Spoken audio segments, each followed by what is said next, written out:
Louvado seja nosso Senhor Jesus Cristo, para sempre seja louvado. Para que a liturgia da palavra aconteça de uma forma dinâmica e para que todos escutem a palavra de Deus, é necessário que haja um leitor. O ato de ler para a comunidade a palavra assume beleza e grandiosidade.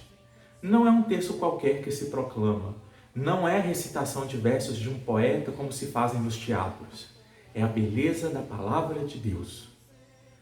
O leitor se situa num lugar mais elevado, que é o ambão, voltado para a Assembleia, não só por razões funcionais e acústicas e visuais, como nós já vimos, mas por razões simbólicas, porque a palavra de Deus ela vem do alto.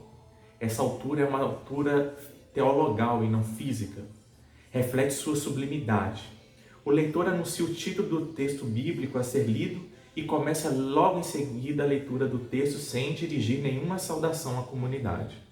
Essa saudação é reservada para a proclamação do Evangelho, a fim de mostrar a diferença de importância entre as leituras.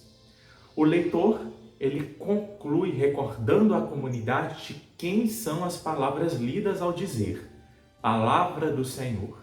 E os fiéis respondem, graças a Deus. Essa expressão tem dois sentidos.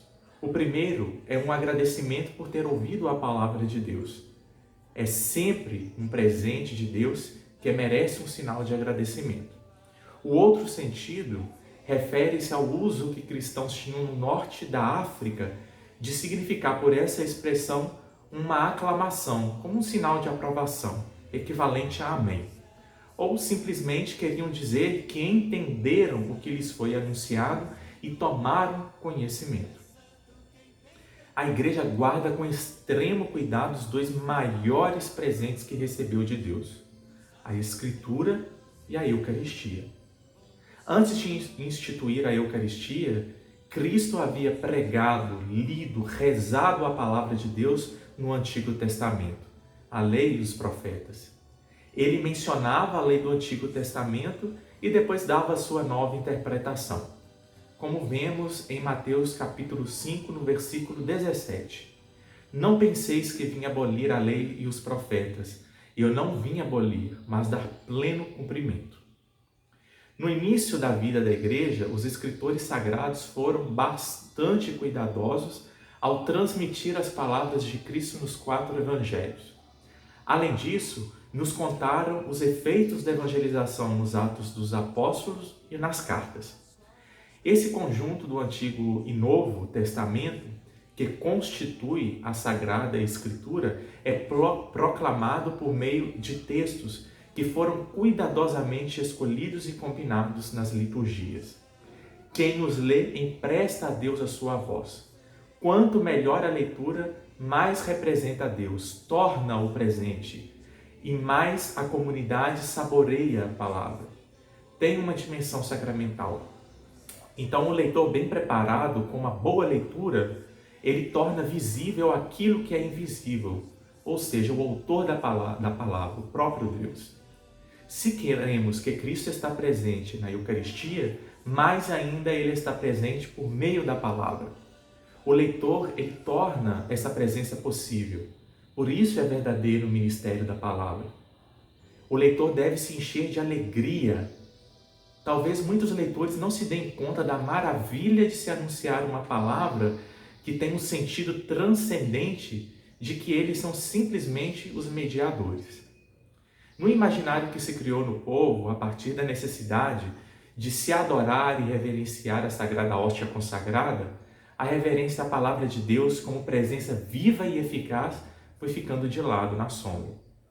Antes do Concílio Vaticano II, muitos ficavam fora da igreja até depois da homilia, para entrarem e começarem a participar da apresentação das oferendas em diante. Desse modo, justificavam o cumprimento da obrigação da missa dominical. Mesmo que se tenha feito um caminho de justa valorização sacramental da palavra, ainda hoje temos um longo caminho a percorrer.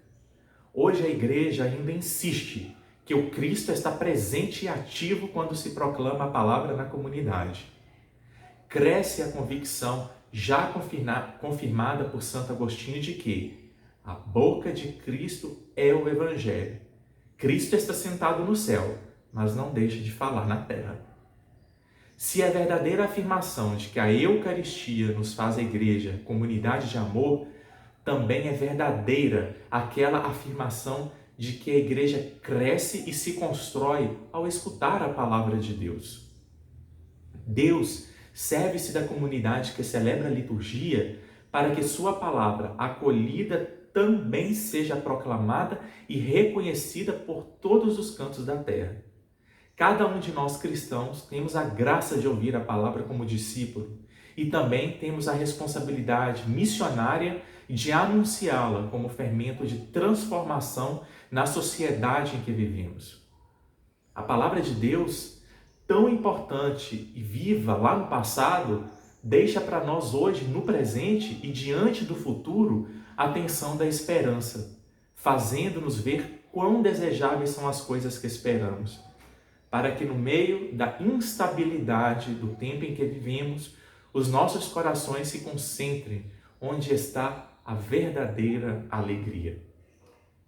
Somos chamados a centrar nossa atenção em Jesus Cristo, que é a palavra viva do Pai para toda a humanidade. Temos a alegre responsabilidade de superar a frieza da superficialidade que pode nos tornar cegos, surdos e mudos. Não é difícil nos envolver também nas ondas das diversas distrações que o mundo nos oferece e aumentar a lista de quem já não se dá conta do que é mais importante. Só Jesus Cristo, palavra eterna do Pai, poderá tornar relevante a comunicação que dá sentido à vida e à convivência humana.